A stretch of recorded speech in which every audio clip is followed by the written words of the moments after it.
and all of us have really come together in making it happen.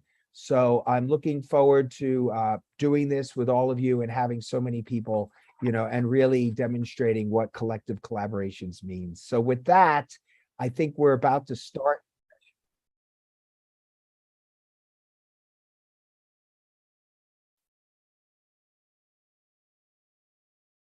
So everyone, thank you for being. I think we're ready to start. Do we have a thumbs up, everyone?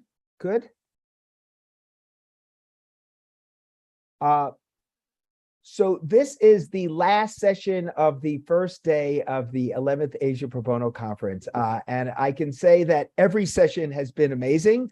They really have, starting out. And I could not think of a better session to end the first day on.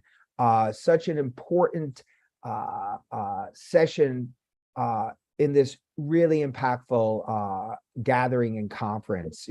The theme of this year's conference is about institutionalization of pro bono and access to justice systems. And so much of that involves the idea of collaborations, and collaborations at so many levels. We just did a session on large law firm collaborations, which was just a real honor to be a part of, and collaborations in many different ways. And when we talk about collaborations, there's collaborations at very high levels. And this session is going to involve really nation state collaboration and institution collaborations and demonstrations that really demonstrate ways and means to help to achieve greater access to justice. And with that, I'm going to say a few things, and then I'm going to actually ask the participants to give some input. I will tell you that during this session, and if you looked at the bios, we have incredibly high-level people that are involved in collaborations in the country of Laos for many nation states and institutions. They're going to introduce them. We're going to have them introduce them in a couple of minutes. But first, I want to say this, that, I've been a lawyer for over 31 years, and I've been involved in development work for, more than 20 years. And it's important work. It's important work because this type of work and this justice development work that we're involved in is really a mechanism that helps to achieve access to justice and strengthen rule of law.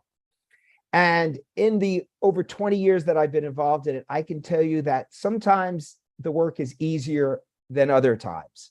And sometimes in doing this work, I have found that it's a challenge to get people to work together. You would think it shouldn't be, but sometimes, in my experience, it has been. And that can be frustrating. But in working in Laos and thinking back to the fact that this conference first started in Laos in 2012 to where we are now, I can tell you that it really is an honor to be working in Laos and seeing the level of collaboration to achieve access to justice, and so many actors and institutions doing this together.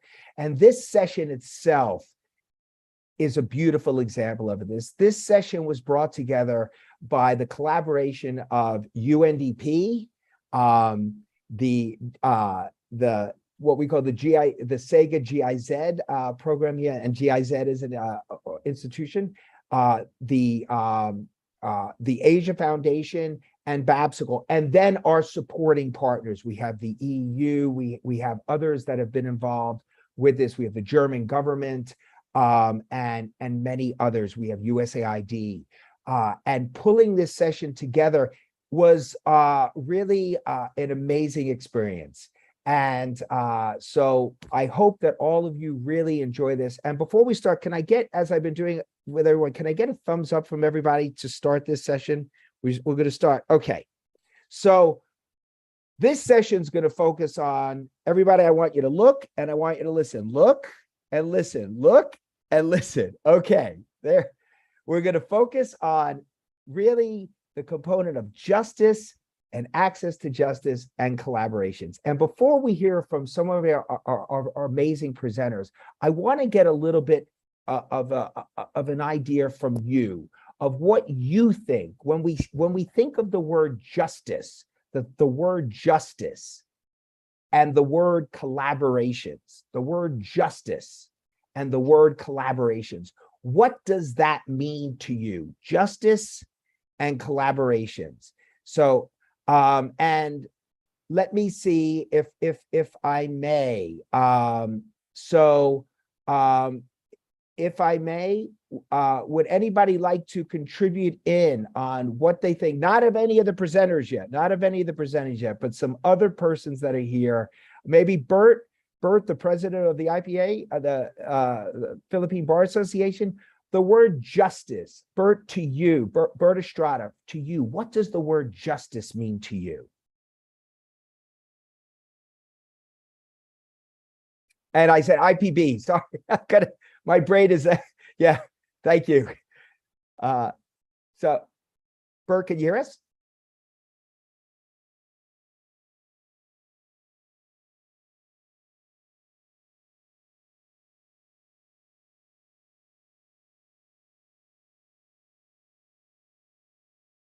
Maybe not yet. Okay, and we've had some IT problems today, but that's okay. Okay. Let's see. Would anyone else like to share just briefly what the word either justice means or the word collaborations? Justice or collaborations?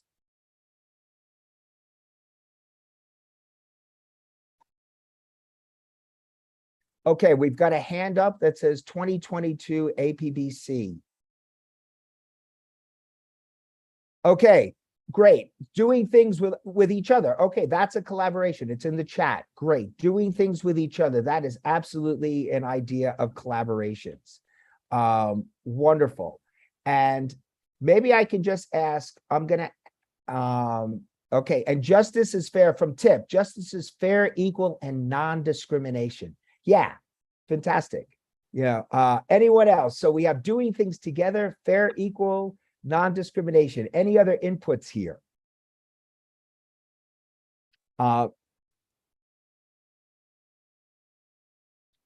Okay, hang on. I'm just going to the chat. Okay, working together, of course. So what we're now going to talk about is how that's been going on in equal opportunities from somebody, how that's been going on in Lao as an example, but I think the examples that are going to be put forward are examples that can be taken away and applied in countries and places around the world.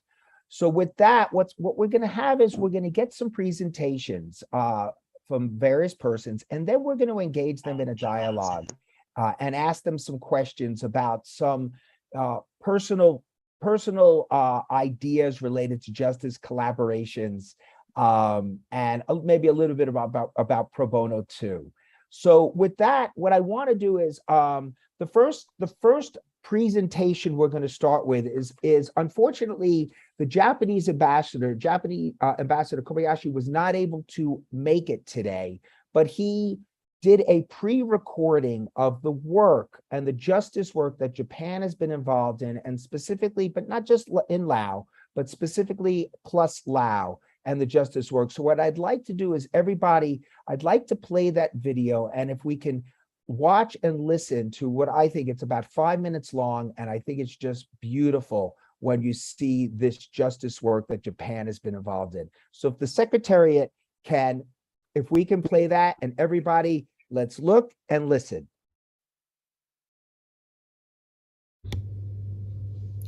Ladies and gentlemen, as Japanese ambassador to Vientiane, it is my great pleasure to speak to you at the Asia Pro Bono Conference today. I'd like to begin by talking about the history of Japan's international cooperation in the area of promotion of rule of law in Southeast Asia and Lao PDR. Japan launched its first full-scale cooperation in this area in 1996. That was the time when the region was in the process of transforming itself from the days of wars to a rule-based vibrant, prosperous economy. The concept of rule of law, therefore, was one of the important cooperation areas for Japan in this region. Establishment of modern legal systems in this region has led to social and economic development of each country. These efforts have contributed to the increasing prosperity of Southeast Asia that we can see today. Japan itself has learned from other countries, and through a process of step-by-step improvement and trial and error. This experience now constitutes the distinctive strength of Japan's cooperation for the rule of law to other countries. Its support in this field comprises three main pillars. One, developing laws and regulations. Two, strengthening the functions of law management organizations. And three, creating an environment in which citizens can actually utilize laws. To support these activities so that they can take root in recipient countries, Japan's assistance agency JICA has always focused on developing the human resources of the people of the countries. In Laos, since 1998, Japan has been consistently working to support the development of legal system through technical cooperation, including sending experts and receiving officials for learning and training.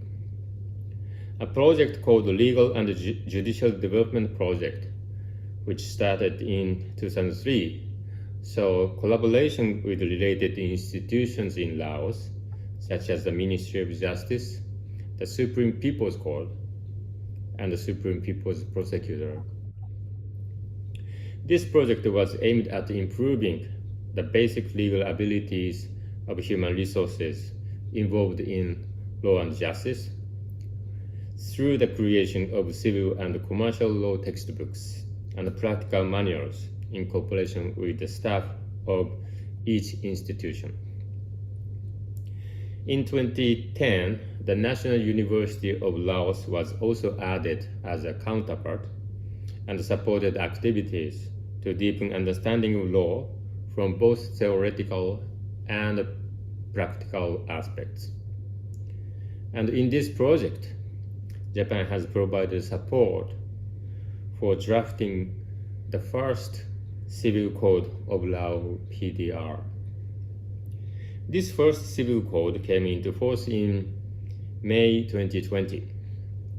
It is our hope that this civil code will take root in Lao society and contribute to the realization of the rights of the people and the social and economic development of Laos. Now we are implementing a project in order to help Laos in developing a consistent curriculum and teaching materials for legal education and practical legal training. We hope that these activities will raise the awareness of utility of laws and contribute to the actual use of this civil code in real life of Laos. It is Japan's intention that it will continue to support the development of the legal system in Laos and wider Southeast Asia region. To conclude, I would like to take the opportunity to wish a success of the 11th Asia Pro Bono Conference and Access to Justice Exchange. Thank you very much.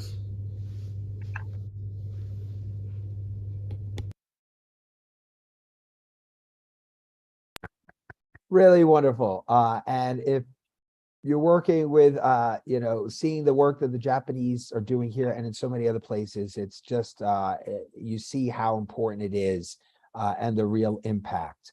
And with that, I'd like to actually turn to representatives of my own home country, which is the United States, a country that I'm proud of in so many ways, and see that the work that they're doing here in Laos and so many other places is really just making such a difference in helping to achieve justice and strengthen rule of law. And with that, we're going to ask Michael Ronning, and who's the USAID Lao country representative, and Sylvia Schrader, who's working for the U.S. Department of Justice regionally and based here. They're going to do a brief presentation on a little bit of the work that is being done in Laos, and it's just really an honor and a pleasure. And with that, I think we have a presentation by them, so if we can get that geared up, that would be great.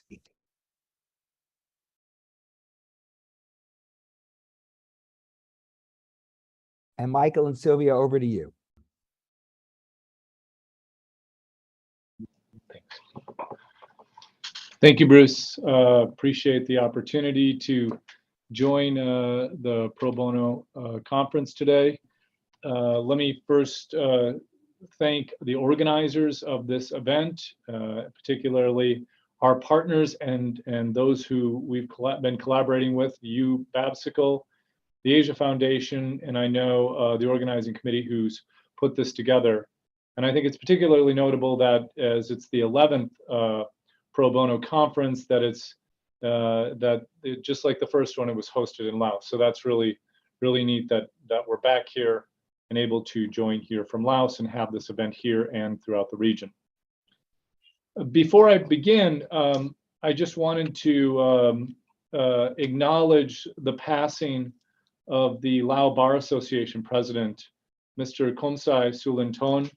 I would like to extend our condolences to his family, his friends, and his colleagues, who I know are dealing with his passing. So we wanted just to mention that off the top before we got into our presentation.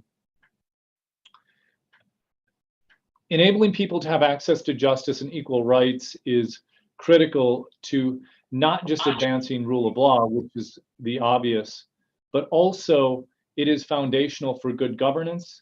It is foundational for inclusive development, ensuring that all people have an opportunity to participate in their country and know that their rights will be protected and they can achieve their potential. We here at the United States are committed to not only working here in Laos, but access to justice and rule of law is something that the United States and USAID specifically as well works very hard on here in Laos, in the region, and throughout the world. I myself have worked on these sorts of efforts in a number of countries across this region and Africa and the Middle East. This is important to ensure that here in Asia, to ensure that the region is open, it's interconnected, and it supports the prosperity and resilience of the region. So today we want to share how the United States partners with Lao PDR to advance justice sector reform and open access to justice, and more specifically about how we achieve that together in collaboration with the government of Laos, but also the people of the country, and why this work is important to both of our nations. I will speak first to USAID, and then I'll hand it over to my colleague Sylvia to talk a little bit about the Justice Department and INL. But through USAID programming and programs that we support here in country, we promote citizen participation, good governance, access to justice, and particularly for women, elderly, children, people with disabilities, and marginalized groups. Because to support inclusive development means to make sure that those people who are often not getting access to justice have an opportunity to these services and understand their rights within these services. The United States works also in close collaboration in partnership with the Ministry of Justice, the Lao Bar Association, universities, and of course, nonprofit associations and civil society. To date, we have been able to support the Lao PDR to open more than 150 legal aid offices nationwide, which is nearly triple the number of legal aid services provided in the country. That is a significant achievement. But opening is the first step, ensuring that those services are provided and reaching the people is, of course, where we go from here and with our partners. The United States values this important partnership with the Lao government, both government and non-government entities.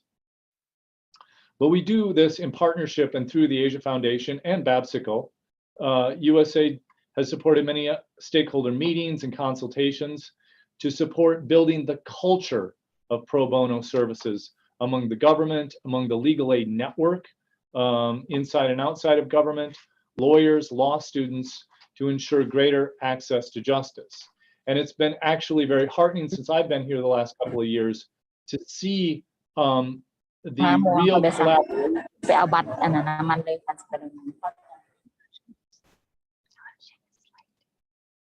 And if I could just ask, if just, Michael, just apologies, just if the secretary can maybe move the slides forward a little bit, just because I think we'll just want to follow on that. Yeah.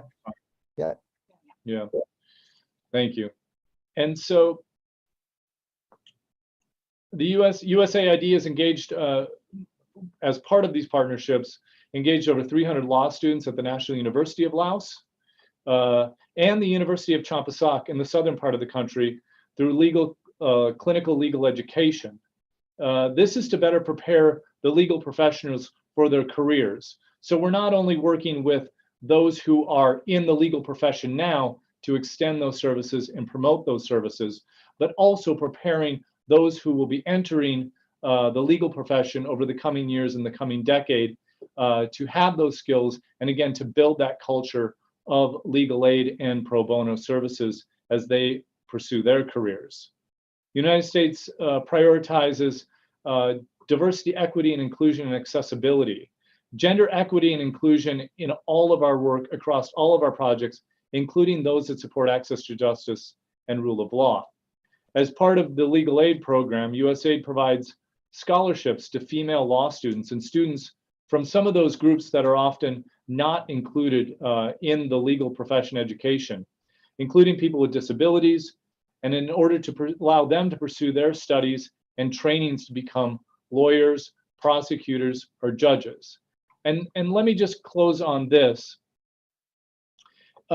This is not, we see this as foundational to everything we do in USAID and across all sectors of social and economic development, and is also, by the way, reflected in Laos' National Socio and Economic Development Plan.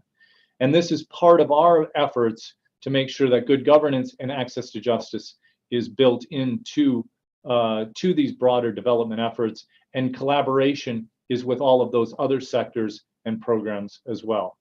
I'm going to stop there and turn it over to my colleague Sylvia to talk about the Department of Justice. Thank you, Michael, and a really great, detailed yet pointed way of putting it. Sylvia, over to you. Thank you. Sure. So since 2018, the United States Department of Justice has had a regional resident legal advisor for counter wildlife trafficking based here in Laos. And that has been me since December. And I work in Laos and 7 other countries in Asia to train prosecutors, judges, and law enforcement officers on how to fight wildlife trafficking. So DOJ can also mentor prosecutors on their wildlife trafficking cases and advise governments on ways to improve their wildlife trafficking legislation. The goal is to prosecute the high-level criminals and work together with other countries to take down wildlife trafficking criminal organizations.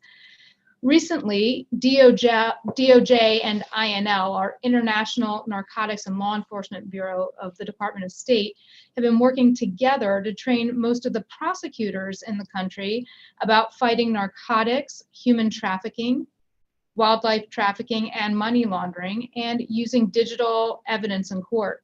So the picture that you see here is from the first of the 3 trainings on this issue. And if you'll go to the next slide, I'll mention a little bit about what INL is doing.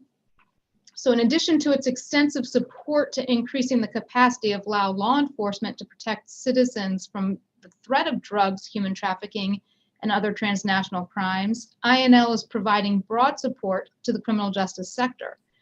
Support to the justice sector includes the provision of training and equipment to the Office of the Supreme People's Prosecutor, as well as support for the People's Supreme Court.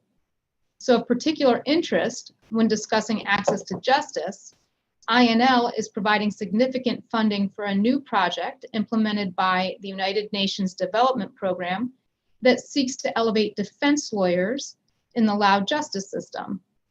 By elevating the role of defense attorneys in the country, INL hopes the effectiveness and number of attorneys will grow, a crucial component of providing citizens access to the justice system.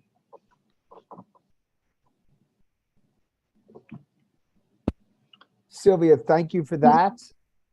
I think, when we're talking about, both enforcement and also the issue related to access to justice and being a former defense lawyer, and really recognizing that so much of access to justice also needs to focus on defense rights.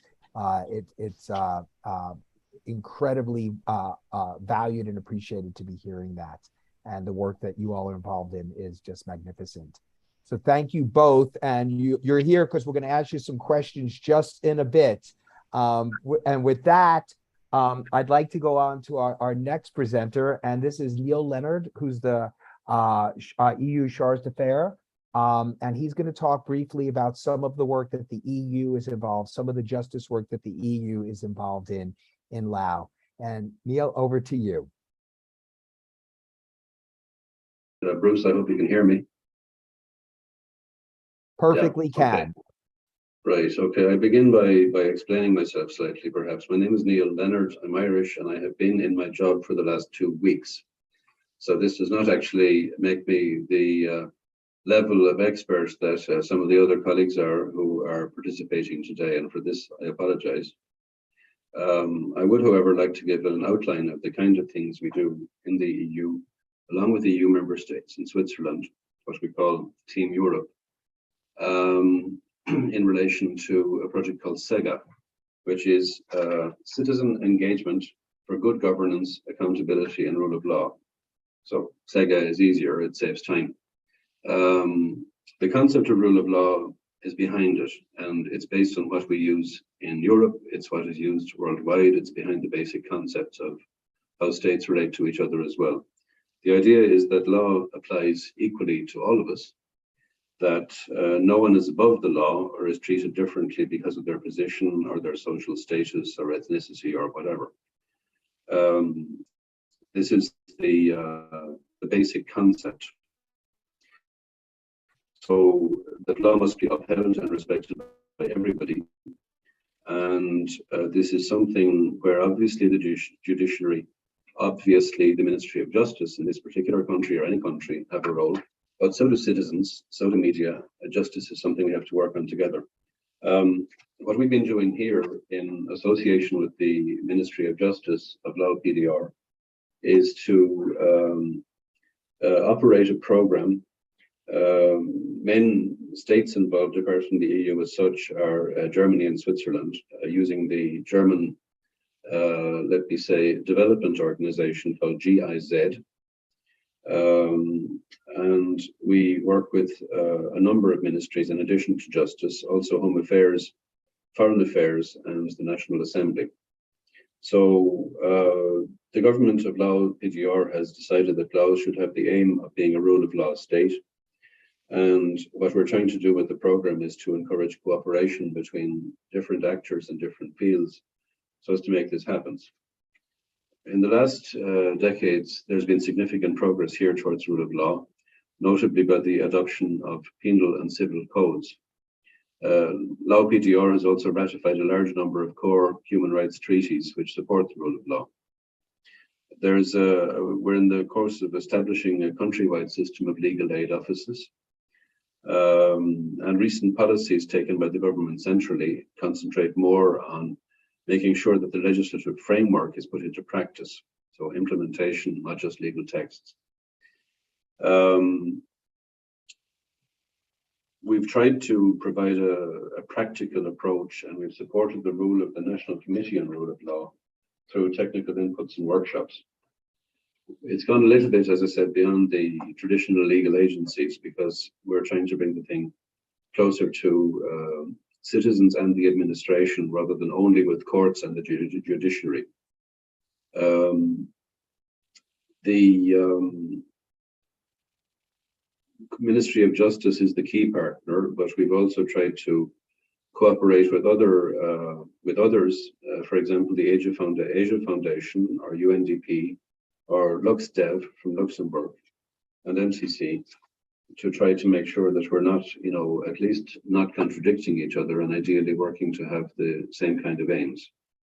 So in doing all of this, and here I finish, I'd like to emphasize, we realize fully our role here is as diplomats. We are the guests of the Lao PDR, we're the guests of the government. We are not here to tell people here what they should do, what they should think, but it's to try to help them in getting towards the aims they have set for themselves in the context, in this case, of the United Nations Charter. That's the general gist of things. I believe you're going to ask us some more detailed questions and our views on this or that a little later, but I'll stop here. Thank you, Neil. And I think that's great. And I think, you really demonstrated, specific examples, both of collaboration and also of an understanding that we need to be here to listen and to assist, but not necessarily, not to tell people what to do, but really to walk alongside people and work alongside. And I think that was incredibly important when we're talking about the justice work. So thank you so much. And next, what we'd like to hear from another country that's doing really important justice work, and that's the country of Germany here. And we have the German ambassador, and I know I'm going to make this mistake. It's pronounced, it's Ambassador Norblock, but I think you've been given permission. I think that's close to, we're going to call you Annette. Is that correct?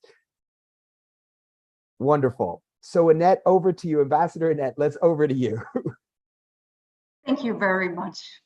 Thank you very much for this kind introduction. And first of all, I would like to say and emphasize how impressed I am with the activities of the other partners like the US and Japan. I also would like to express my sincere gratitude to the organizers of this event. As Michael already said, I also appreciate to join this conference because this conference's topic is of great importance, of great interest to me, the rule of law and the access to justice. Because I'm also a lawyer and I understand I'm not the only one. And therefore, I'm particularly pleased that Germany is involved in this area in Laos and part of the most meaningful initiatives of Team Europe. My colleague Neil, he has already presented the SEGA program, the citizen engagement of good governance, accountability, and the rule of law. And therefore, I will shorten a little bit on this and will only elaborate on some specific questions I think and hope Neil hasn't mentioned, because of course, it shouldn't be boring.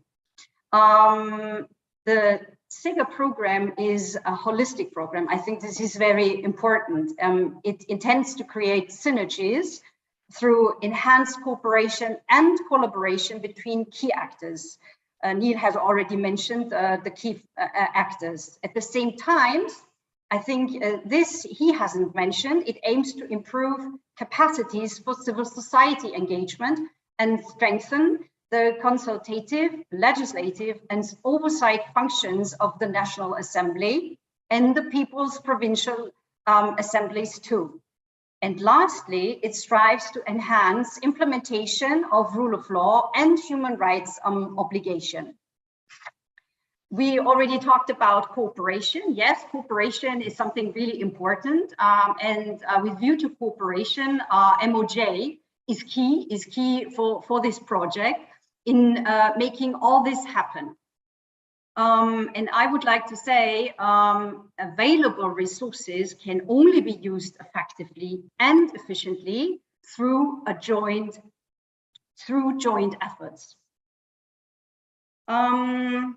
Another point I think Neil hasn't mentioned is that this program has assisted and still is assisting in providing hands-on experiences on how rule of law is being upheld in selected countries, assisted in developing learning modules on rule of law in practice, and supported the work of the National Committee of Rule of Law through different technical inputs and workshops. And the focus has been beyond the traditional legal agencies, as most citizens experience rule of law through their dealing with administrative agencies rather than with the judiciary. At this point, I would like to highlight that the SEGA program is designed in particular to make law understandable and relevant to ordinary people, emphasizing their rights.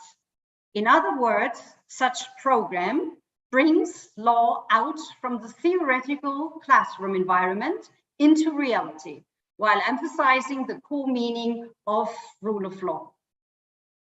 I would like to conclude by saying that the basis of rule of law is that law applies equally to all of us, that no one is above the law or treated differently due to position, social status, ethnicity, gender, or possible disabilities. Law must be upheld and respected by everyone in society. Finally, officials do have added responsibility to ensure that law is followed, especially by themselves.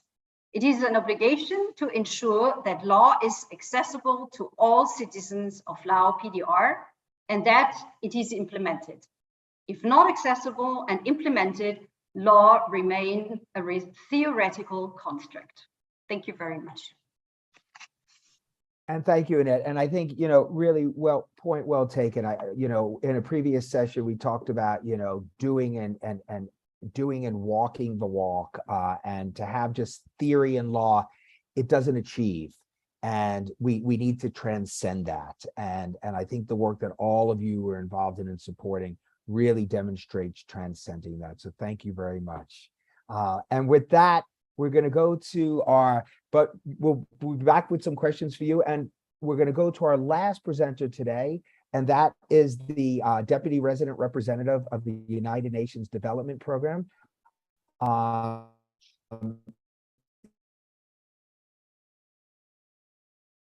Is Catherine here? Yes, I'm here. Can you hear me? Okay, Catherine, yeah, we can. Can you introduce yourself and tell us a little bit about the work that UNDP is, the really amazing work that UNDP is doing? And we absolutely want to hear from you. Sure. So let me introduce myself first. So I'm Catherine Fyong. I'm the officer in charge and deputy resident representative for UNDP in Lao PDR.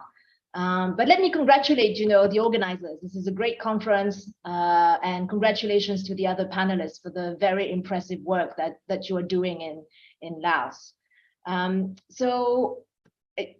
Thank you so much for inviting me to this panel, because access to justice and legal aid are topics which are really close to my heart. And so I'm very happy to be part of this panel, and wanted to share some reflections. Maybe not so much in detail about what UNDP does on access to justice, but why UNDP is actually working on access to justice. But also reflecting on why we feel that access to justice is critical for human rights and sustainable development. So these are the two questions that I'm hoping that I can address in the next few minutes. So taking the first questions, which is, I often think that, the why question is really important. Why is UNDP working on access to justice? We, of course, are UN agencies. We have a human rights mandate, and access to justice is a fundamental human rights. We could be referring more specifically to the right to a fair trial. That's Article 14 of the International Covenant on Civil and Political Rights. And most countries in the region are parties to that very important human rights treaty. So there's the human rights framework, that I think explains why we as a UN agency should be working on this issue. But now we also have, in addition to the normative framework of the UN, we also have the SDGs, the Sustainable Development Goals. And UNDP, as you know, is working on supporting states in implementing the SDG. And among those SDGs, there's SDG 16 on peace, justice, and strong institutions. And within SDG 16, we even have, clear targets. I think it's SDG 16.3 on access to justice. So I think it's on promoting the rule of law at the national and international level and ensuring equal access to justice for all. So we have, the human rights, the international human rights framework. We've got the SDG framework. So that's why UNDP is working on access to justice. But more specifically, we have those international frameworks, but they don't mean anything without implementation at the national level. And so for us, it's really important that we support governments in implementing, these international frameworks, so that we help Laos meet those international commitments, including through integrating those commitments into national laws, national policies, development targets. And for example, if you look at the 9th National Socioeconomic Development Plan, the NSEDP, for 2021-25, there's actually a specific target on legal aid, which is quite ambitious, and that's providing legal aid to 200,000 people a year until 2025. And of course, that's going to be with the support of a range of partners, which are all on this panel, actually.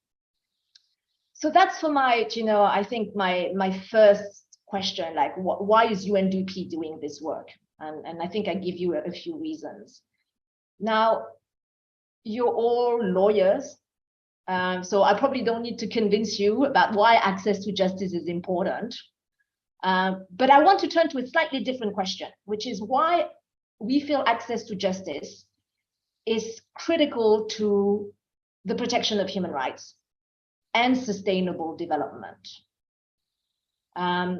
So like Annette, I'm a lawyer. I'm now working for UNDP. There's not many lawyers at UNDP, they're all economists. But I realized, having worked at UNDP, how important the linkages between access to justice, human rights, sustainable developments are. Now, if you have laws and policies on any issue, like family law, contract law, whatever it is, in order for these laws to be effective, there must be accountability for those who violate these laws, and there must be remedies for those whose rights have been violated. So we're talking about the rights of people, that have been maybe violated by other people or violated by the government or by companies. But if we don't have a rule of law state, we can't have equal, consistent, predictable application of law. And if we don't have equal, consistent, predictable application of law, this creates barriers to economic and social development. And I would even argue that that becomes even more important as countries like Laos continue to develop economically. Because as they develop, they'll have to adopt more laws and regulations. These laws and regulations will become more complex, and there will be increased demand from society, from individuals, from the market to apply and enforce these laws. In other words, what I'm trying to say is that access to justice is critical for human rights protection. It's critical for sustainable development. And I would even say it's critical, and we've already heard about this, I think, from Michael, for the principle of leave no one behind. It's important to address, systemic inequalities in justice, discrimination, and exclusion. So this is where, I feel like there's really strong linkages between access to justice and sustainable development. And I'll finish with just a few words, like moving from access to justice to legal aid. Like, legal aid is really crucial in ensuring access to justice, because in all countries, legal services are expensive and not everyone can afford them. And it even turns out that, in general, it's the people who need access to justice who can't afford legal services. So we at UNDP, work with many governments around the world on access to justice and legal aid. And just very briefly in Lao PDR, so we don't have, the funds that, many of the other panelists probably have in order to open legal aid offices and provide legal aid services. So our work is really more at the policy level. And so we are supporting with the development of a legal aid action plan with the Ministry of Justice. And we've also helped establish the first digital legal aid platform, which helps to connect people with legal assistance online, which of course was especially, important during the COVID period. So I'm happy to talk more about this, and I'm sure, we'll have a discussion with other members of the panel, but maybe I'll just leave it to that for the moment. Thank you so much. Thank you, Catherine. And really, I mean, very well put. I mean, talking about both development, economic development, social development, and talking about implementation, and also those that help to defend people's rights. And as a note, it was many of us this past week have been involved in gatherings that has been facilitated by UNDP and many of our partner organizations that have been focusing on, and it was mentioned before, about helping to assist the strengthening of lawyers in Lao in order to be effective lawyers, but also effective lawyers that are really there to help to achieve justice. So again, thank you again for all the work that you and UNDP are involved in. So with that, what I'd ask, if the Secretariat can do now, if the Secretariat can please, if we could spotlight all the presenters. So Annette, Neil, Michael, Sylvia, Catherine, and what I want to do now is I want to ask you some questions, okay? And share what your thoughts are on these questions, and doesn't have to be long thoughts, but just what you're thinking. And the first question is related to justice. What does access to justice mean to you? And I know it's a broad term and we can go on, but maybe just in a short brief, and maybe I can start with Annette. Annette, access to justice, because we keep talking about access. What does that mean to you? Yes, I think this is a very good question. And the first thing that comes to my mind is very simple: no access to justice, no justice. Access to justice is so fundamental for the rule of law. So access to justice, and I think I already said this, means making justice accessible to not only some people, but to all citizens. While access might be easier to someone who is well educated or legally trained, like some of us as lawyers, and to someone who lives in the capital, access in remote areas, and I think this is very important for Laos too, is far more challenging, especially for the poor and people living with disabilities.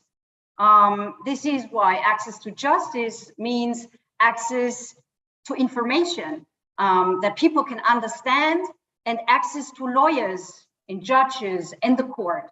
Access to justice should include access to public administration too. Why? Because most often public administration serves as the first instance or the first entry point in law-related matters.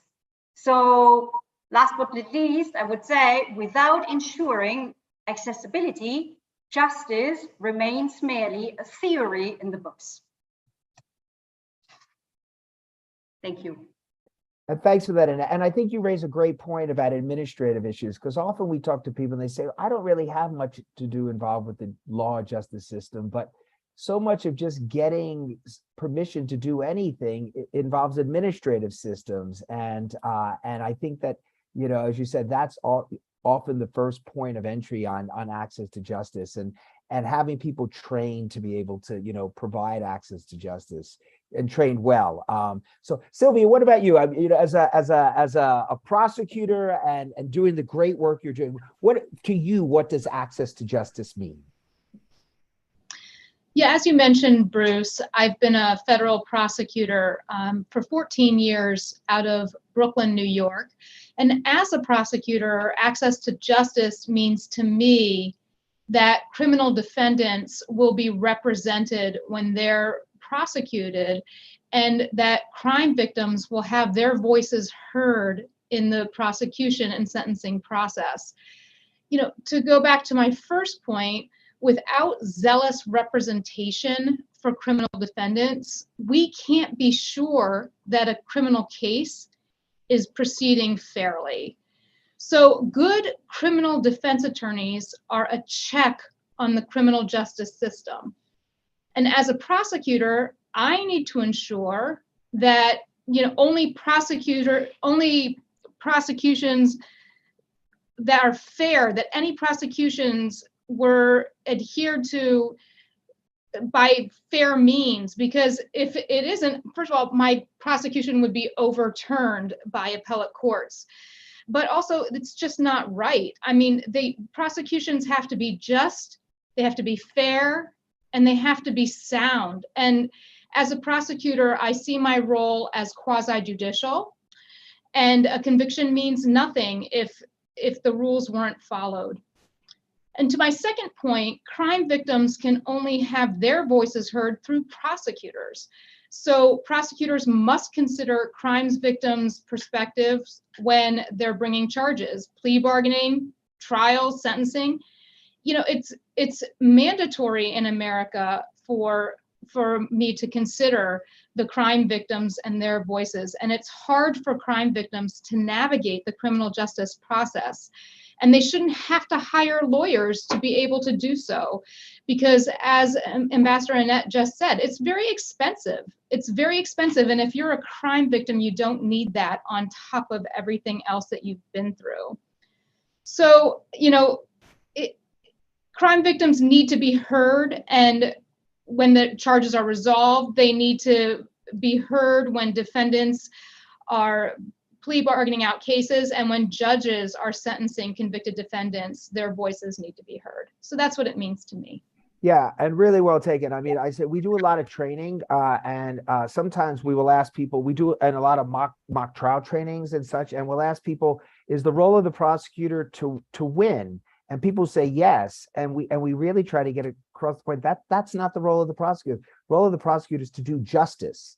And that often doesn't mean winning. That can mean dismissing something when you realize that it's not proper, because you are in such an important role. And and at the same time, if defense lawyers, they do their work, then police do better work and prosecutors do better work. And I think we have much better justice there. So that's thank you both for sharing on what access to justice means to you. I want to get to the next issue related to access to justice, and this was discussed a little in some of the presentations, which is the connection between access to justice and social and economic development. Because it isn't just about fairness to certain people, but we're talking about development of countries. And Neil, maybe we could ask you, what to you is that connection between access to justice and real development, and countries just being better off countries? As I mentioned in the comment on the last topic, that the essence of rule of law is that nobody is treated in a different way from others based on who they are or their position, or if they have a powerful relation or something like that. If we're talking about the role of rule of law in development, and I think this may also be of interest to your UNDP colleague, you're talking about attracting foreign direct investment. I was at a meeting this morning on the allocation of resources for the 9th National Plan, how the money is to be spent in order to achieve the objectives in a difficult time.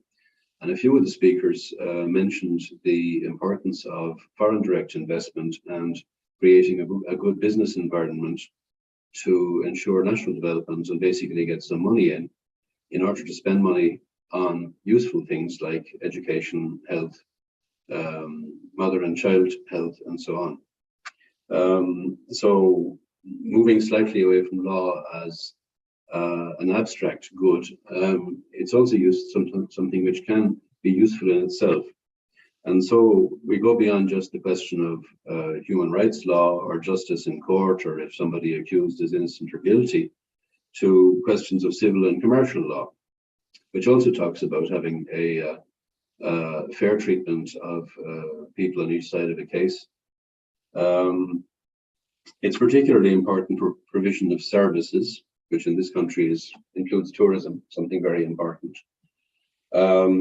It's important as well in terms of the right to private property, which is a basis for foreign direct investment, unless you're sure that what you put in that you can get out at some point and that your efforts will be rewarded, then you as an investor will not make the effort.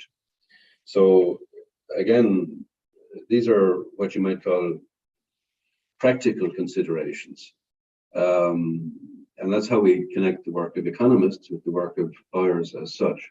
Catherine did suggest that everyone present in this conversation is a lawyer, and I'm afraid that isn't actually true. Some of us are not. Some of us have studied literature and used things like that, but there you are. I think there's a means of connecting what lawyers do with what people do in other areas of activity, perhaps even economists and engineers. And that's where this kind of thing really can be useful. So rule of law is not just about law. It's about making the economy work, and it's about giving people a chance to get a better life. Thank you, Neil. And I think, and thanks. And it's funny, I am a lawyer, and I think we were saying yesterday, the meeting we were all at, the UNDP helped to facilitate that, maybe I should do event planning, which is also really important. And with that, Michael, what about you? Again, thoughts about this and kind of building or adding to what Neil was saying about, access to justice and economic and social development. Would you like to maybe provide any additional input on that? Yeah, sure. And it's a fitting question for me because I'm also not a lawyer, but I think part of development and working in development, regardless of sector, be it an economic, legal, governance, health, education, development agencies, development organizations are about creating more opportunity and helping institutions and communities and individuals reach their full potential. And I think that cuts across so much of development work. And as Catherine and Neil have noted, the Laos does have a national development plan.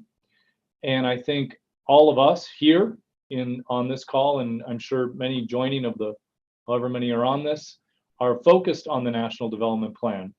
And that is our rallying point for development to enhance opportunity and to allow institutions and communities and individuals to reach their potential. And to do that, it means strengthening institutions, and it means working with communities.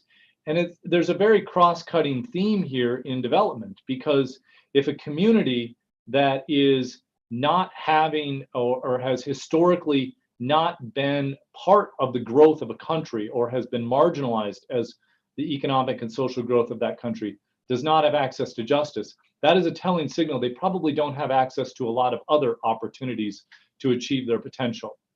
And I think by working on access to justice as part of a broader national development agenda, as part of a broader inclusive development agenda, and strengthening those institutions such as bar associations, legal networks, universities, and the Ministry of Justice itself, allows people to have access to their rights, have access to justice, which will also allow them, hopefully, to feel more open and free to pursue all that they want to achieve in their lives, economically, socially, and educationally. So there is a knock-on effect when you talk about access to justice as it relates to broader social and economic development. And for me, that is very important. And as I think Catherine mentioned, we have a guidepost within the National Development Plan here for all of us to rally around and collaborate on. to achieve those goals, inclusive of access to justice and rule of law. So great. And so, Michael, let's stay with that, because you use the word collaborations. And again, this session is called the collective collaboration. So to you, what does collaboration mean? We asked this to the general participants in the plenary, but I'd like to hear from you all, from you to you yourself, what does collaboration mean? Because it's such an important and powerful word. Is that to me? Yeah. Oh, sorry. So collaboration, I think, happens in a number of realms. I think, first of all, collaboration has to happen between the government and the agencies and the organizations who are seeking to support the government to improve rule of law. And that starts at point of beginning of project design, working with the government, understanding their needs, and collaborating with them to do that. That also happens within the development partners themselves, all of us on this call today, and many others, by the way, who collaborate and coordinate to achieve the government and the country goals around rule of law and access to justice. The other part of that collaboration is in implementation and ensuring that we are and our partners are collaborating with the institutions and the communities to implement that. So these different realms where collaboration has to happen in order for it, at the end of the day, to produce the results of increasing, enhancing the quality of access to justice and legal services for the people who need it most. Yeah, I think, very much so. I mean, and that brings it together, but, so maybe I can ask this question of Ambassador Annette, because when we're talking about collaborations and what it is, often I hear, maybe you all hear, yeah, it's great, but boy, can collaborations be headaches. They can be messy. They can take time. Instead, you could streamline things, easier and just get it done. So can I ask you, are collaborations important to you? And if they are, why do you think they're important?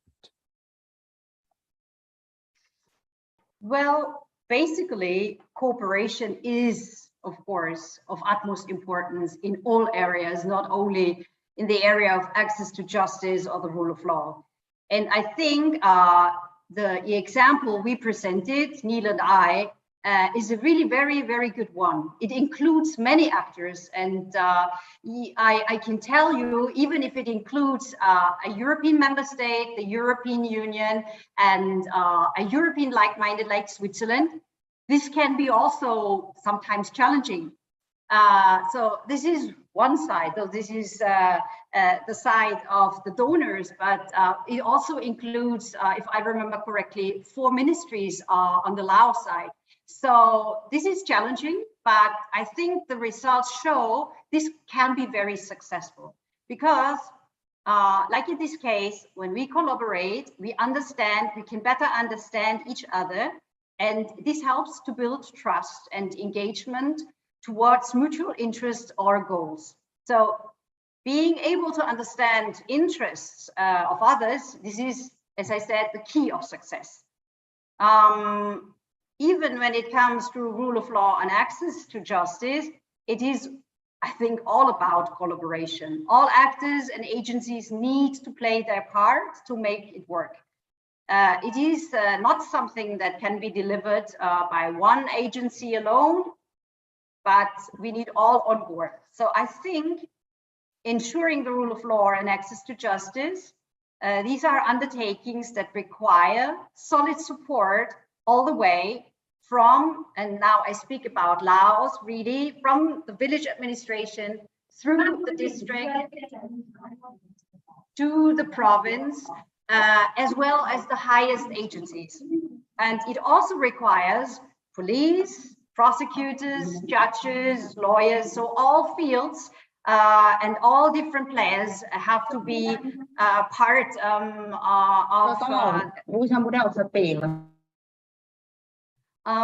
so everybody has to fill its role according to the standards, and I think this is also an important point, according to the standards of rule of law.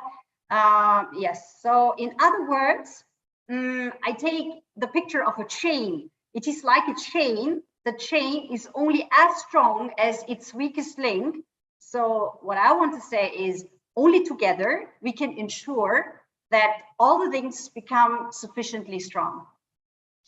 Thank you, Ambassador. And I think, you know, and again, you mentioned, you know, this idea of why it's important working together. And Catherine, you know, you mentioned the SDGs earlier. And when we talked this morning about the values of this pro bono movement, we talked about how pro bono helps to achieve the SDGs. So with collaboration, do you think that collaboration is important, or dare we say essential to achieving the SDGs?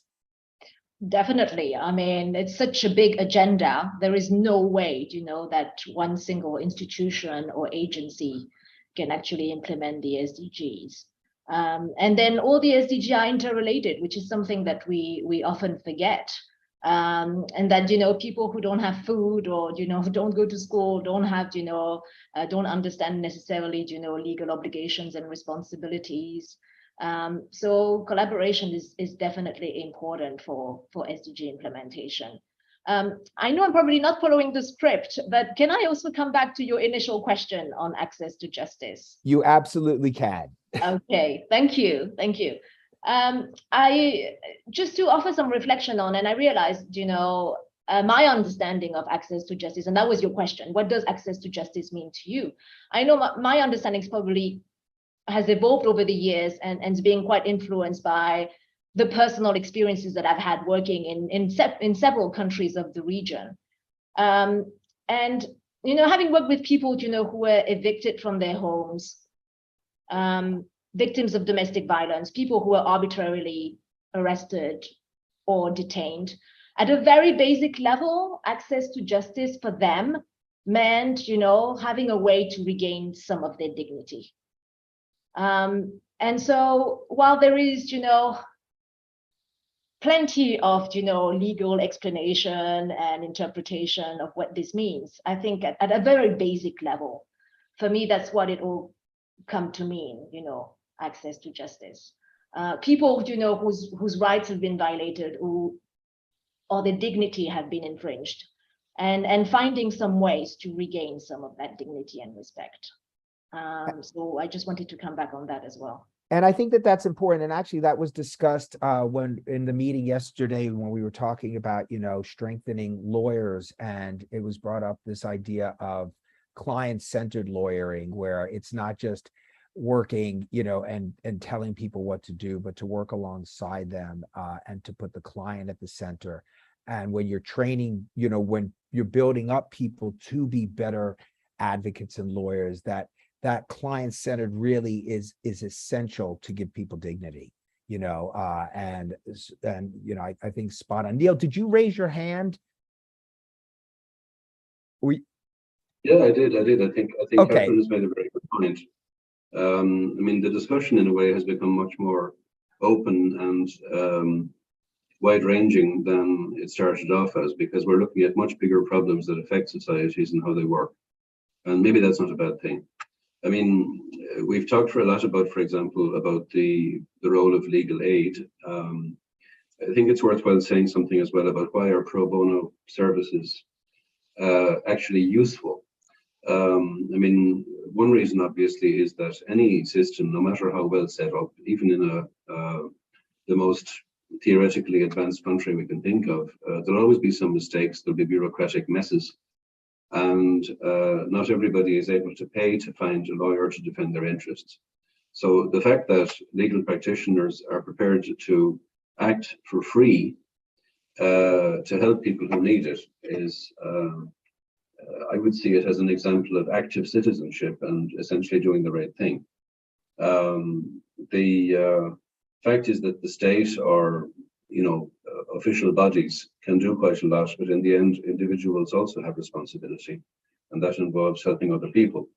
I know it's, again, I shouldn't be disrespectful to lawyers, but the fact is that the legal profession does not in all countries have a completely perfect reputation. And in a sense, I'm not referring only to Ireland, you understand, but the thing is that being a lawyer is often seen as a privilege. And when legal service providers help people for free without the prospect of individual gain, then that also helps to improve the image and the standing of the profession more widely. And that's not a bad thing in itself. So we're looking at, I think what you're doing with this initiative is actually something which is useful.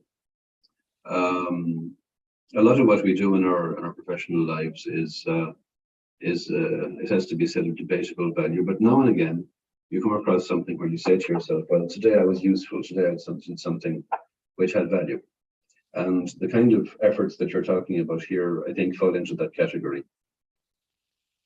And I think, thank you. And I think, you know, often people ask me, is the legal profession, is it a profession or is it a business? And I, you know, again, I'm proud to be a lawyer. I think Sylvia, Annette, Catherine, you're lawyers. I think all of us are proud to be lawyers.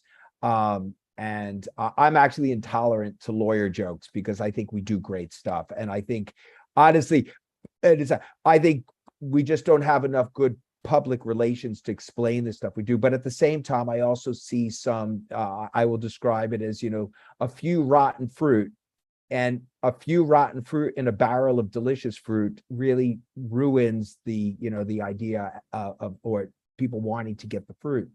And it's really important for people to trust the profession. And that's part of achieving access to justice. To have it, people have to want to go to lawyers or legal service providers. And if they don't trust them, then they're not going to go. And that's, I mean, and that's really important. So it's building it. And what you said, Neil, I think is, you know, very well taken on my part. And I think all of our part, all of us working together. And also, you know, you raised a very good point, you know, that, and maybe Catherine, maybe Sylvia, you want to add to, you know, Neil was saying, you know, we could have legal aid, but if we have legal aid, do we still really need pro bono? Because sometimes people will say to me, well, we have legal aid. What do we need pro bono for? So I don't know, Catherine, Sylvia, others, or Annette, answering to that, you know, let's say in a hypothetical situation, we had the best legal aid. Do we still need pro bono? Shall I take this one? Go for it. Well, Neil already, you know, partly answered the question. So that was great help. I mean, this is issue of, you know, social legitimacy of lawyers. And I think, you know, it's true that some lawyers don't always have a positive, you know, a good press. And I think it's good that, you know, lawyers working in different areas, you know, can also be seen as contributing to society. I mean, the state has invested pretty extensive, you know, resources in training lawyers. It's long and expensive training. So if there are opportunities for lawyers to give back, you know, to society, I think that's very important for the image of the legal profession. But I think so that's for, you know, contribution to society. But I would argue that it's also important for lawyers to do pro bono work in terms of, you know, diversifying their skills. You know, I think I wish I had a passion for corporate law, but I didn't. But I do think that people who work in, you know, mergers and acquisition or whatever else, you know, they're doing, could also, you know, pick up other skills, you know, by doing pro bono work, give them opportunity to practice in other, you know, legal areas, criminal law, for example. But also, I think, you know, to meet probably different types of clients than the ones that they are used to working with. So in terms of, you know, experiencing, you know, more social diversity or working with, you know, marginalized and vulnerable groups, and maybe clients that they don't usually work with. And I think ultimately it will probably make them better lawyers and more rounded lawyers, or maybe better at what they're actually doing in their everyday, you know, practice. So for me, that's, you know, two of the arguments that I would give. Thanks. Yeah, and thanks. I mean, again, I hear it all the time. We work with a lot of we had a session before on large law firm collaborations, and a lot of lawyers that do corporate work with large law firms, they say, God, the pro bono is the elixir. It gives them, something, they like what they do, but the pro bono really kind of feeds into and gives them other things. And they learn in working with it, working with different types of clients that they wouldn't normally see. I don't know, Sylvia, Annette, you want to add to that? We were talking about pro bono, and is it necessary? If you have that legal aid system, and Catherine raised the point that it's not just assisting the clients; it actually assists the lawyers or the legal service providers. Additional thoughts that you may have on that? Sure, I totally agree with Neil and with Catherine and Bruce, what you have been mentioning. I'll just also want to briefly add that even with a robust criminal defense system like we have in America, and legal aid society like we have in America, public defender system, there are still holes. You cannot have enough of a system. Even a wealthy country cannot provide enough legal support alone through those public services. And so I do think that pro bono is important just to fill those other needs that still remain afterward. That's all I wanted to mention. I don't have a new thought. I absolutely agree. And I would not only speak about holes, yes, but there are holes, but also new holes, so new topics which appear because we have new fields of legal topics, and therefore we need people who want to work and want to help society, as Catherine already said, people who are ready to work pro bono. And I'm sure, even as it was said, lawyers may have sometimes a bad reputation. There are fortunately always people who are ready to dedicate to society, and especially to those who do not have the financial means to pay for expensive legal advice. I can just add one thing on this sort of practical example on where pro bono really affected legislation and public policy. There was a country, not Laos, that I worked in, where the bar association in that country was like Laos. Actually, there was requirements for pro bono every year, and there were some lawyers there that were becoming more involved in domestic abuse cases. And sometime after that, there was some legislation being discussed in that country within the parliament where was around domestic abuse, gender-based violence issues. And I met a few of those lawyers who had been working on cases by way of pro bono, who were then able and more knowledgeable and more empathetic about those cases, and who were able to have a very constructive dialogue with members of parliament and researchers on what was actually happening in the country as it related to this very, very sensitive and difficult issue. And I think we sometimes forget how important bar associations and lawyers themselves are to broader public policy discourse and legislation in the country. And with opportunities to do pro bono, they gain knowledge that they would not normally have, maybe on some issues that affect many people within their country. Yeah, and well put. And again, earlier today, we talked about this buffet of the ways to do pro bono and advocacy work and policy work. So much of that is a part of the pro bono work that happens. And it really is, when we talk about transformative and institutionalizing real access to justice, that's absolutely essential. And with that, I want to turn to just two last questions, because you all have been great, and these are connected in. One is about, because I think we all agree that collaborations are important. We like them, they're important. But how do we make them happen?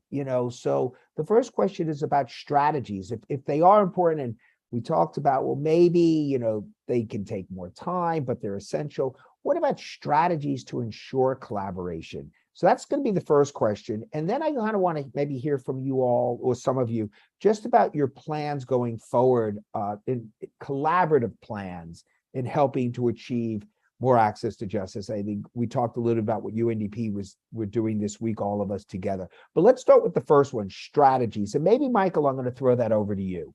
Some ideas of strategies to ensure, to help ensure collaboration.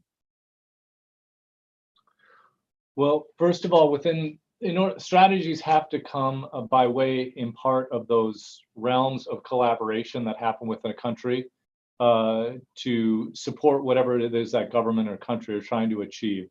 So having legal aid strategy and decree and all of that here is a point of collaboration, and they do have some of that here.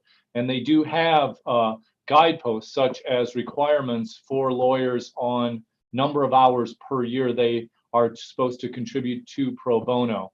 So I think collaboration needs to happen with those institutions to ensure that those decrees, policies, laws, strategies are then followed through and implemented and tracked. I think that's even something that struggled here. So you need to have these groups to make sure that these are actually moving forward and being implemented. This is something we see in development across the board on laws, policies, and decrees. They happen, but there's no group that are going and working together to make sure that they're implemented and having a plan to do that. Here we have that in Laos. There is broad coordination on legal aid, on pro bono, and we have the partner institutions on the government and non-government side here to carry those forward. I'll stop there. Yeah, and I think also maybe, and I know, for example, a lot of the legal aid work that, you help to support, and I know Luxembourg helps to support, you strategize, you communicate with each other, you don't conflict, you don't duplicate, but you support, and you have these constant dialogues, across the board. And that's really great.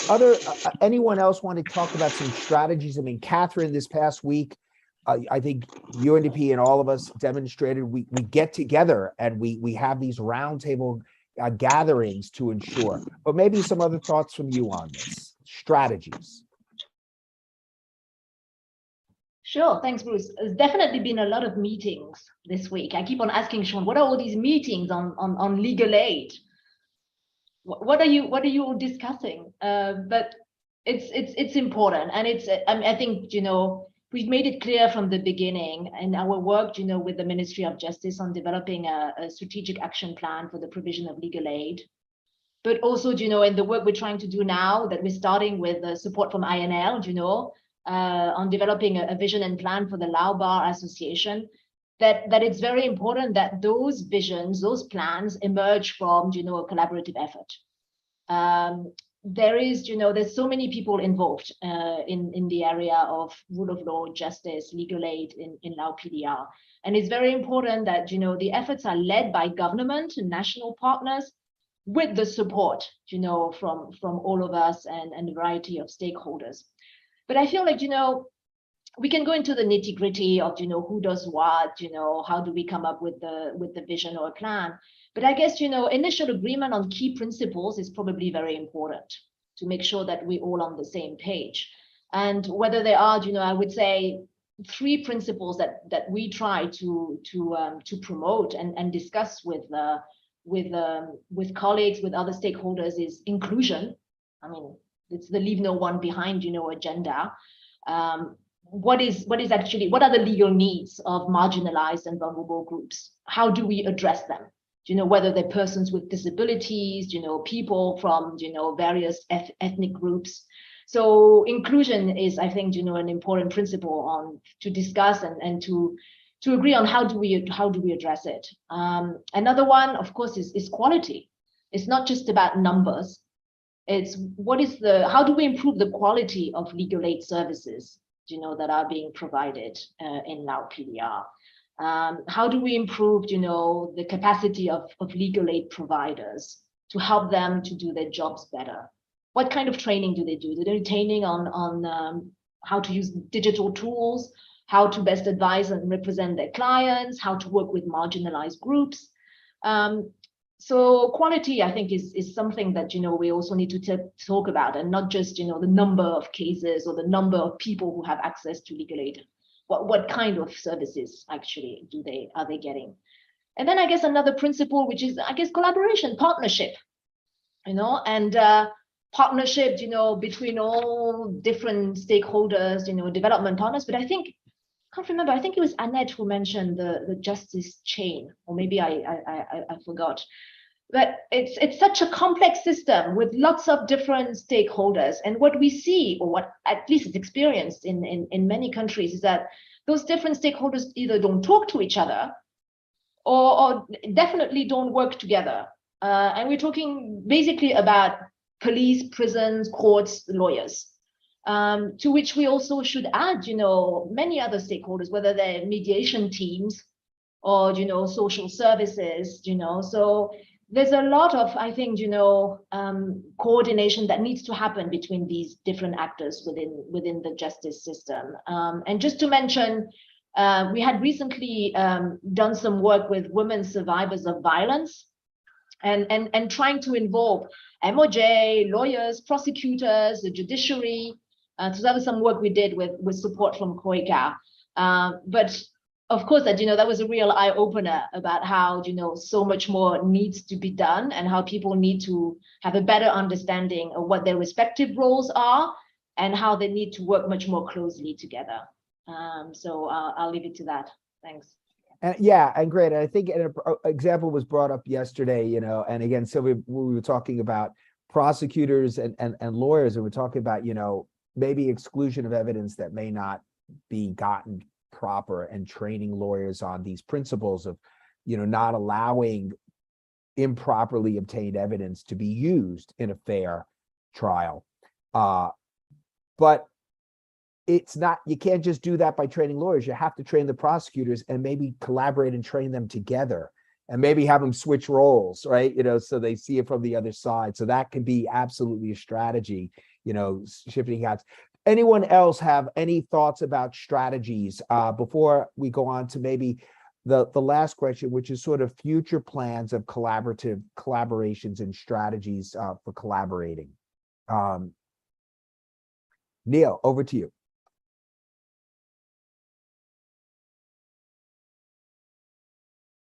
I'm not hearing you. There we are. Okay, good. Now you can hear me? Yeah. Okay, I will try to be brief, and I think that it's possibly that Germany may also want to add points on this, because I want to talk about what the SEGA project, which depends very much also on German and Swiss input, is trying to achieve in relation to legal aid in law PDR in association with the Ministry of Justice. Because the intention is to, in 2019, the legal aid decree was published with the aim of giving legal aid to poor and vulnerable people throughout the country through a system of legal aid offices. This to be at provincial and at district level in 130 places. So we're talking about a network to be established. Now, the role of international partners in assisting this is very important, because apart from anything else, since the economic effects of the COVID pandemic and now of the Russian invasion and war in Ukraine have meant that many things in the world have become worse than when the project was originally devised. So that for this reason, I think that the way that we work with our law partners is more important than before.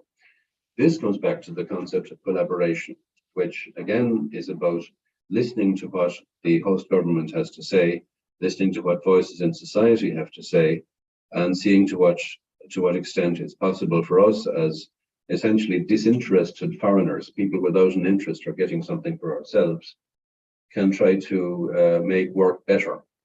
So in terms of a strategic approach, the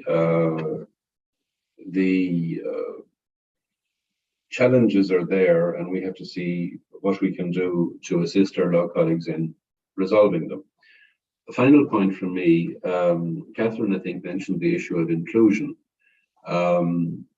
Again, I think that giving a chance to people who might not otherwise get a chance is something which is good in itself, but it also comes to using the human resources of a country efficiently.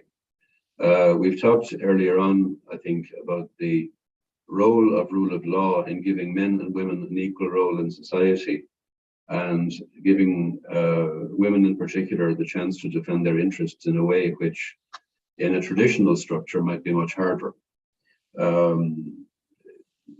In general, I think development colleagues, people who've specialized in this all their lives, admit that countries which give equal rights to men and women do better than countries which essentially treat women as a sort of inferior part of the human race.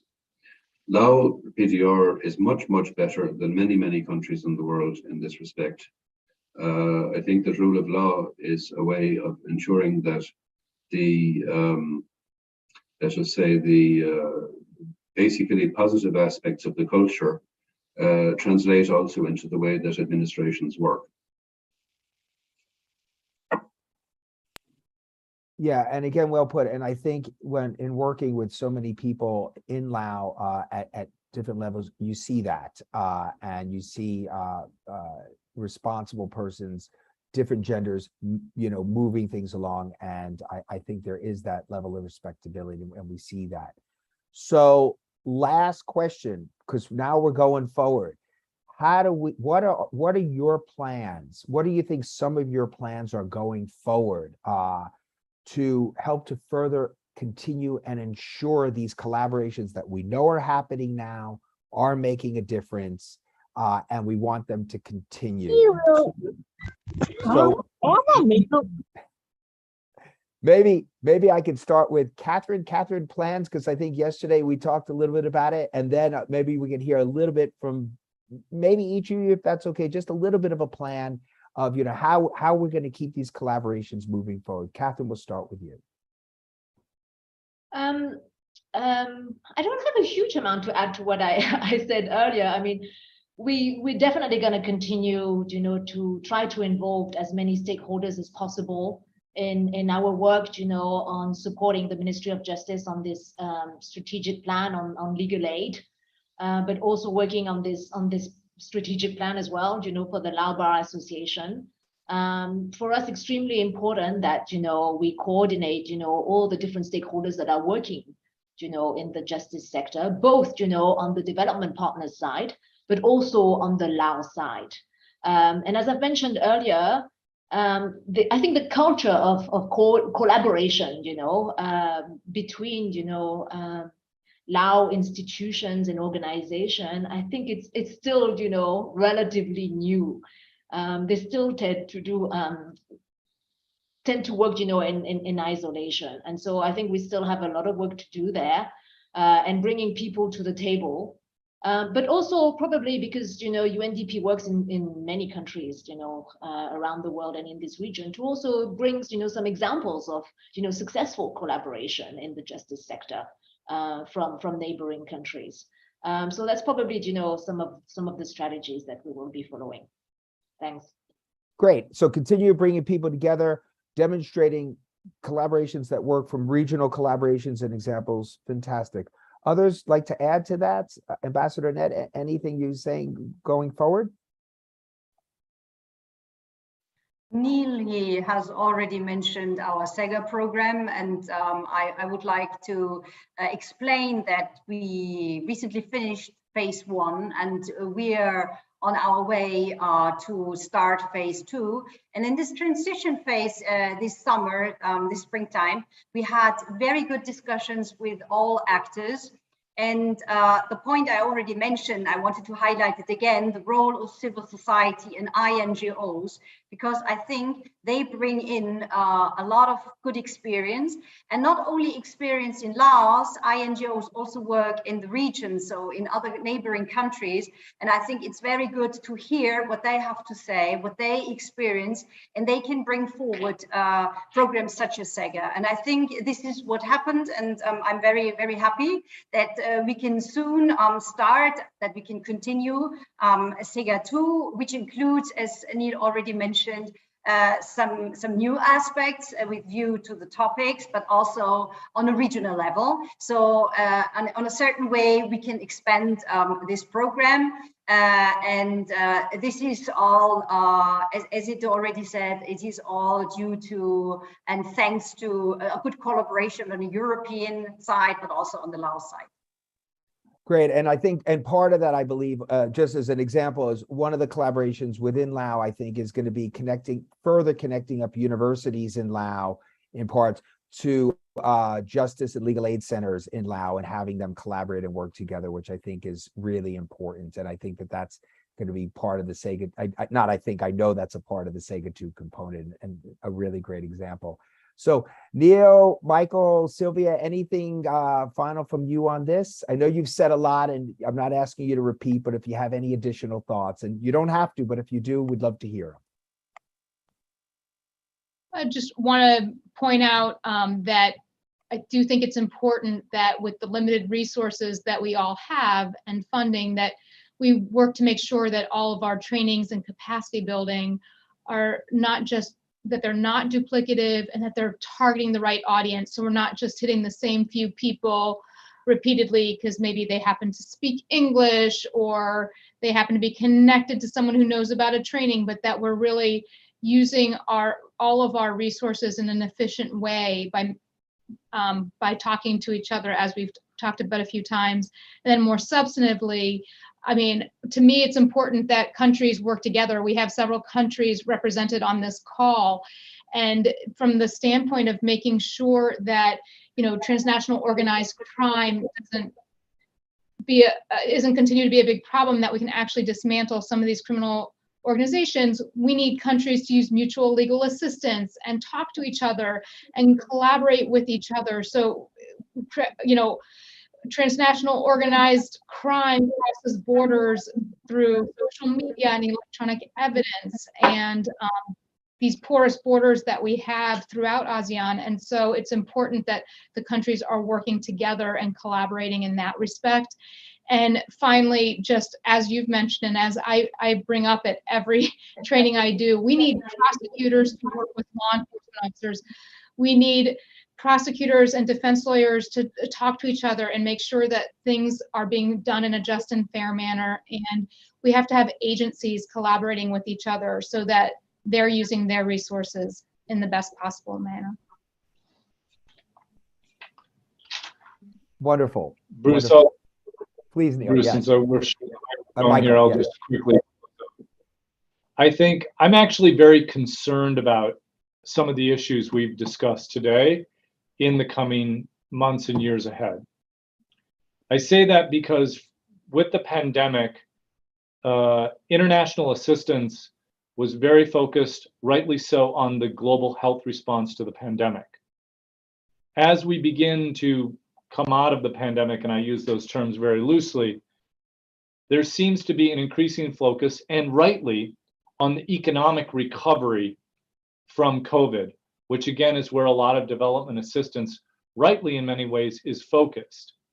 But what we cannot forget as we move forward is that the pandemic and coming out of the pandemic has left people all around the globe vulnerable and marginalized. New people who maybe weren't vulnerable before the pandemic are now, and those people are easily taken advantage of. They're exploited. They don't know their rights in those situations. So I think a doubling down to some extent and focusing on legal aid, on pro bono services, making sure, I think as Sylvia pointed out, that we're focused on the right people and the right communities in this new world is going to be very important in order and start to view it as part of broader global COVID recovery. Not just the economics, although that is extremely important, but this is part of recovery, giving those people access to justice and making sure that they know their rights. And then lastly, I'll just say, continuing on our end will be to focus on, as you pointed out, Bruce, on the higher education institutions and their links to enabling the legal aid promises that the government has made here, and that development partners are helping them to action over the coming years. Thanks again, Bruce, for hosting us. I've really appreciated it. Yeah, and thank you, Michael. And again, education plus plus. And I know, you know, USAID has been just brilliant in supporting the justice education work in Laos and so many other places, as seeing it as such an integral part of really achieving justice. And it's great to see so many other partners in Laos and other places really doing that also. So thank you for that so much too. Neil, I don't know if you had any final thoughts on that. You've been brilliant. If you want to share. Well, especially if I'm the last speaker, it's always very hard to come up with something worth listening to. But I do agree with our US colleagues on this. The situation in the last year in particular has meant that a lot of people who would have been quite economically comfortable here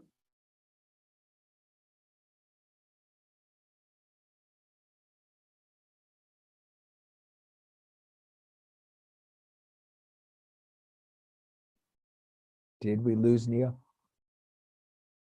I think we did.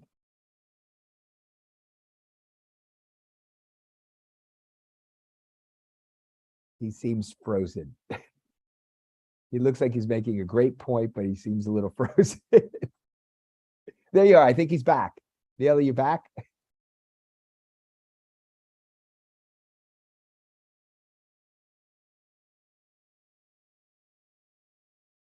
Oh, I think he's jumping. Let's give him a second, see if he comes back. But I think he was making a very good point about we see you know, such an economic impact on persons that really affect rights, and that's so important because I think he's saying made a lot more people vulnerable, and there's so much of a need for justice. So with that, I'm not sure if we're going to get Neil back, but I want to say this, and maybe I'm going to go first of all. All right, he's coming. Neil, you back? You're on mute. You see me now? Now we do. Yes. Why don't you finish your thoughts? Okay, that assumes that I can remember what they were. Well, we've talked around a lot of subjects, and some of which are relevant for Laos, PDR, some of which can apply to any country. I think that really the one of the lessons that I would take from today's conversation is that the situation here is not so different from what we might come across in Europe or in the US or anywhere else, that people try to establish a system based on rule of law. The challenges are much the same, and the question is, what role can individual lawyers working together with states or the government of the country in which they find themselves or other actors can try to improve things. So far as I can judge, that's been the purpose of this conference as well.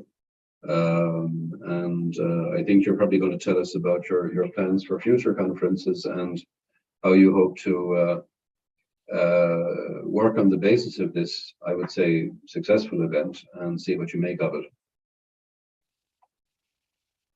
And thank you, Neil, and I very appreciate it. And I think on that, you know, as we know with this event, you know, we've loved this event being regional as it's been. We've held it every year. And what we've also seen from this event is that many countries are now having national annual pro bono or pro bono / legal aid summits. And we really want to see that happening in more and more countries, Laos included, and other places, because we see the real importance for this. So with that said, we're at the end of a really amazing first day. I want to say, everybody, I'd like to just give a clap to all of our presenters that have been a part of this really just fruitful, impactful session. We came up with this idea a year and a half ago that we started talking about this, and it has evolved, and it's taken some twists and turns. But I could not be happier with the actual result of this. So thanks to all of you. And I also want to say thanks to so many of the organizers of this session. We had the Asia Foundation team, we had the Babsicle team, we had the Sega GIZ team, we had UNDP, we had EU, we had all of you, so many people We had private persons coming together to gather people to contact all of you. If we want to talk about real collaborations, you all made this happen. So everybody, I want to put a thumbs up again to everybody if we can do this. And with this, we're going to say this is the end of the first day of the 11th Asia Pro Bono Conference, or at least of this formal part of it. I think some people may be eating and doing other things, but it's a real pleasure. It was a real wonderful, I see in the chat, a wonderful and great session and sessions today.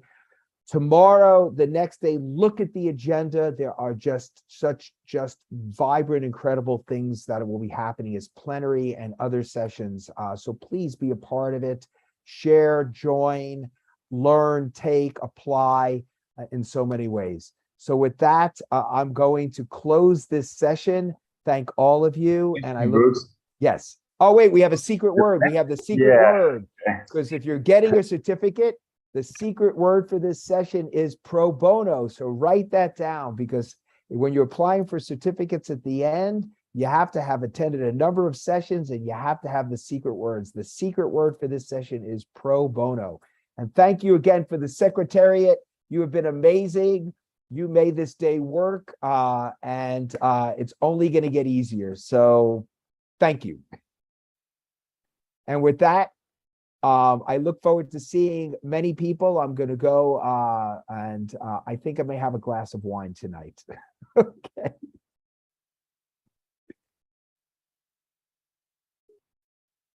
Thanks a lot, everyone. Bye.